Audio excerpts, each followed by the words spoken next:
Several students at the University of the West Indies Cayfield campus had the opportunity to see the CSME in action during a one-week trip to Jamaica. It was all part of an initiative of the Prime Minister's Office and the CSME unit of the CARICOM Secretariat.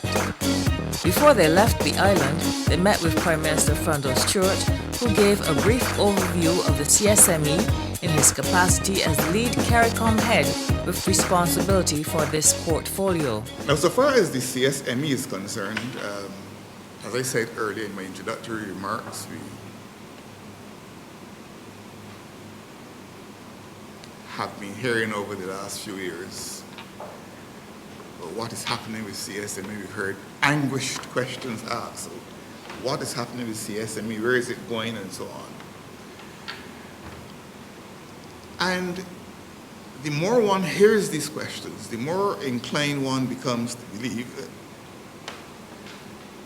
that CSME, the single market and economy, is the primary and overriding object. I've had to caution people who have gone down that road that really the primary overriding object is the integration of the people of the Caribbean. The students described their experience. Jamaica was wonderful. One of the first things I realized is that the perception about Jamaica is not really true. You have to go to Jamaica to see it for yourself. The people are friendly, loving, and welcoming. Jamaica is very welcoming to the CSME. All of their programs and policies in terms of free movement of people are geared towards welcoming citizens. The experience was a very enlightening one, having the opportunity to go to Jamaica and experience how CSME is being operationalized as opposed to hearing it in a classroom. It bolstered the previous knowledge that I would have gained here at UWI.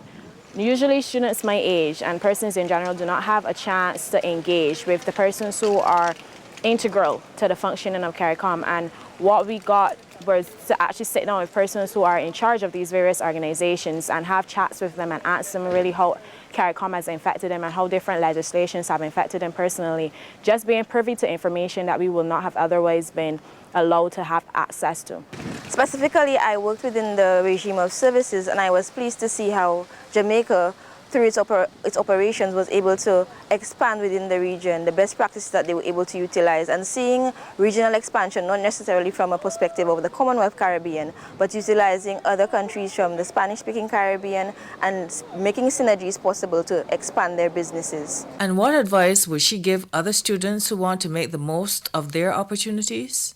First of all, my piece of advice to them would be to have an open mind and to not only consider themselves as a citizen of their nation of birth, of origin, but to consider the Caribbean and indeed the world as their horizons to develop and see opportunities. But because opportunities are present, but it takes a level of openness and exploration to really see that the Caribbean is a melting pot of so many opportunities. However, what has been painted to us so many times is that we have limited opportunities, but they are present, but it takes a level of scrutiny and critical thinking in terms of looking at where your degree may take you and not limiting yourself to perhaps your country of origin. CSME students speaking about their trip to Jamaica to learn more about how the regime can benefit them and how they can apply this knowledge in their careers.